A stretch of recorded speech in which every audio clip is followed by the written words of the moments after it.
अस्सलामु अलैकुम वरहमतुल्लाहि वबरकातुह। अल्हम्दुलिल्लाह, हमें उम्मीद है कि आप हज़रात बख़ैर आफ़ियत होंगे और उर्दू के आसान कायदे के उन सारे पार्ट को सीरियल वाइज पढ़ लिया होगा जो हमने आपको आगे पढ़ा दिए हैं। आज हमें कुछ लिखना सीखना है कि पढ़ने के साथ साथ हमें कुछ लिखना भी आ जावे। उसके लिए ज़रूरी है कि आप मश्क करें। अल्हम्दुलिल्लाह, हमने उर्दू का आसान कायदा पूरा ऐड कर दिया है। अगर आपको उर्दू पढ़ना नहीं आता तो आप प्लेलिस्ट को चेक कर लीजिए और शुरू से सीरियल वाइज पढ़ना स्टार्ट कीजिए। और अगर आप उर्दू का आसान कायदा पढ़ चुके हैं तो एक बार दौर कर दीजिए, चाहे शुरू से करें या बीच से करें। अगर शुरू से रिपीट करने की हिम्मत नहीं होती है तो कम से कम सीरियल नंबर 25 से आप पढ़ना स्टार्ट करें। इंशाल्लाह और पुख्तगी उर्दू की आएगी।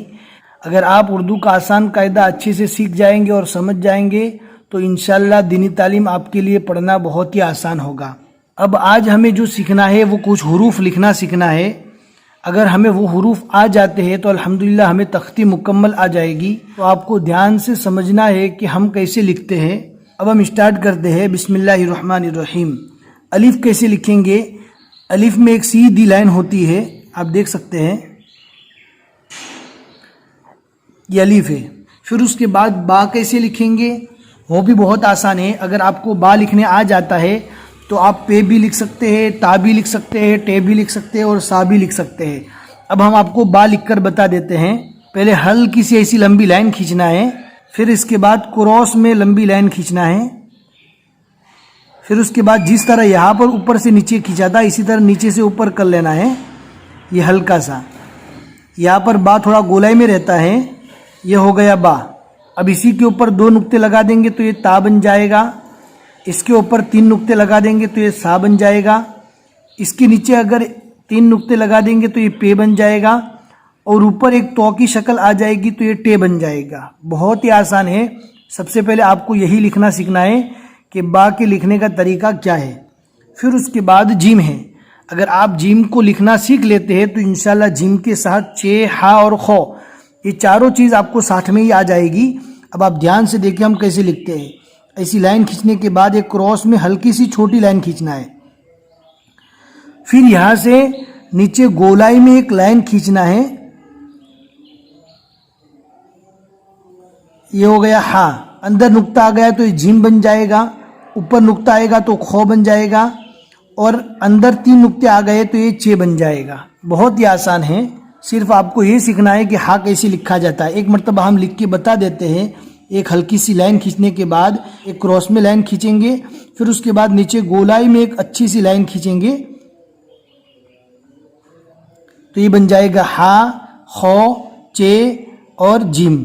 जैसे नुक्ते लगाएंगे वैसा ही बन जाएगा। अगर नुक्ता ऊपर लगाएंगे तो खो, अंदर लगाएंगे तो जिम, अंदर 3 लगाएंगे तो ये चे बन जाएगा। फिर उसके बाद जो सीखने की ज़रूरत है वो दाल है।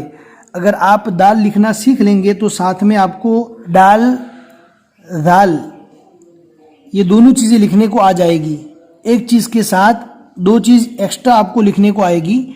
जैसे दाल कैसे लिखेंगे? ऐसे लाइन खींचने के बाद इस तरह लाइन खींचेंगे तो ये बन जाएगा दाल। आप भी अपने कॉपी में मश्क ज़रूर कीजिए और आप हमको सेंड कीजिए टेलीग्राम पर। नीचे डिस्क्रिप्शन में टेलीग्राम की लिंक मिल जाएगी। आप टेलीग्राम ज्वाइन करके आप पर्सनल में अपनी लिखी हुई राइटिंग को सेंड करें ताकि हम देख पावे कि आप कैसा लिखते हैं। ये हो गया दाल और ये भी दाल की निशानी है। अगर ऊपर एक नुक्ता आएगा तो ये बन जाएगा दाल और अगर ऊपर तो की शक्ल आ जाएगी तो ये बन जाएगा डाल। बहुत सिंपल है। आप लिखना स्टार्ट करेंगे तो इंशाल्लाह आप सीख लेंगे। फिर उसके बाद है रॉ। रॉ को कैसे लिखना है ध्यान से समझने की ज़रूरत है। ऐसे लंबी लाइन खींचना है, फिर उसके बाद हल्के से क्रॉस में एक लाइन लेना है, ये बन जाएगा रॉ। अगर ये लाइन ऐसे रहेगी तो ये दाल बन जाएगा। लेकिन रॉ में लाइन कैसे रखना है? सीधी रखना है और नीचे ऐसे क्रॉस में हल्की सी, जैसा कि दाल की रहती है वैसी हल्की सी ऐसे खींचना है तो ये बन जाएगा रॉ।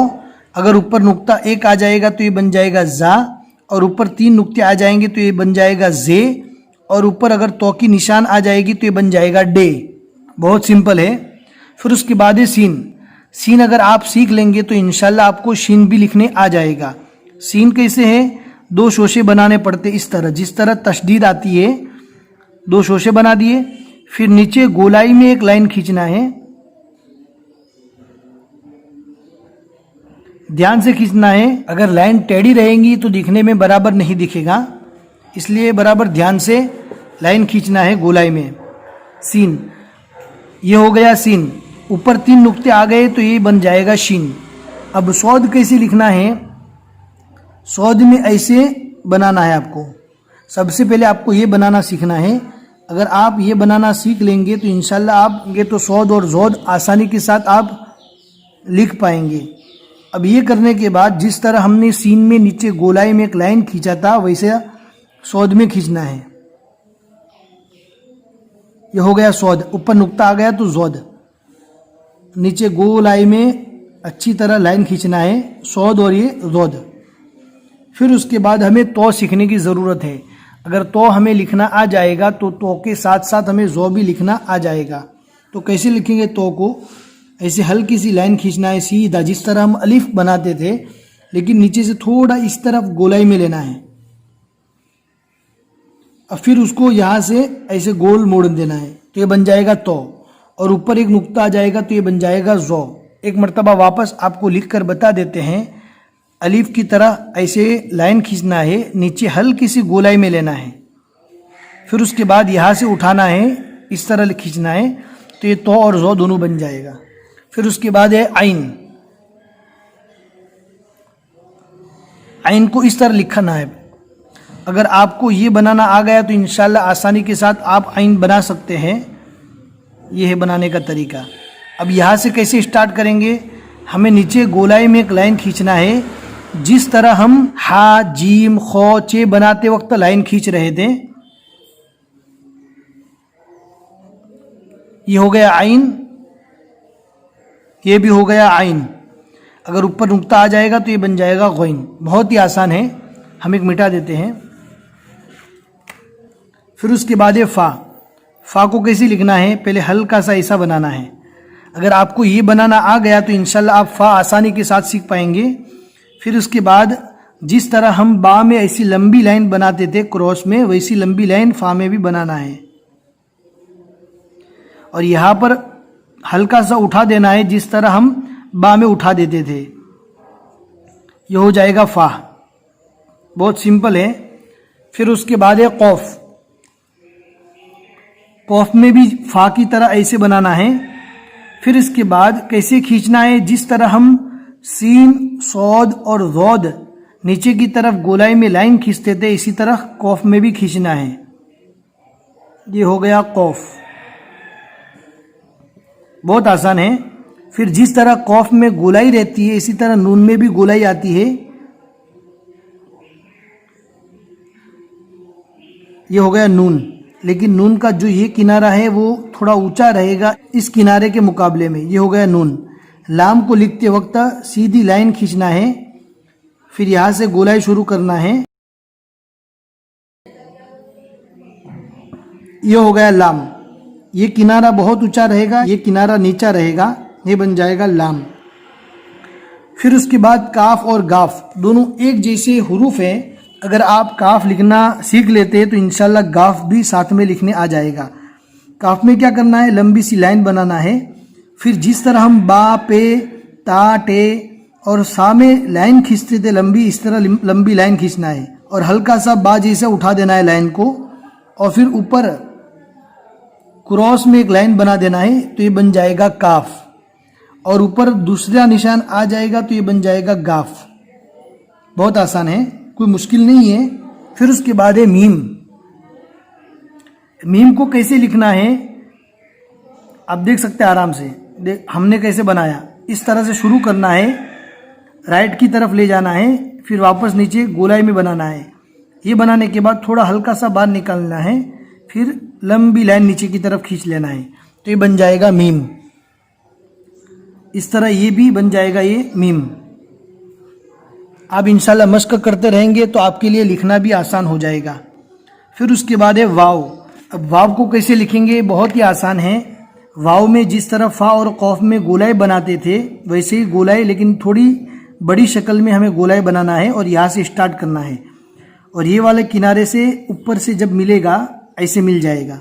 ये वाला किनारा यहाँ पर जब घुमा कर लाएंगे तो यहाँ से मिल जाएगा। फिर ये बनाने के बाद आपको जैसे दाल को बनाते थे, दाल के बनाते वक्त ऐसे खींच लेते थे, वैसे इसमें भी खींच लेना है। ये हो जाएगा वाव। बहुत ही सिंपल है। फिर उसके बाद हमज़ा, जिस तरह आइन और गौइन का सर होता था वैसे ही हमज़ा रहेगा, लेकिन हमज़ा में इतना फ़र्क रहेगा कि ये थोड़ी लंबी लाइन रहेगी, हमज़ा। फिर उसके बाद है या को ऐसे बनाएंगे और ऐसे खींचेंगे, ये तरीका है।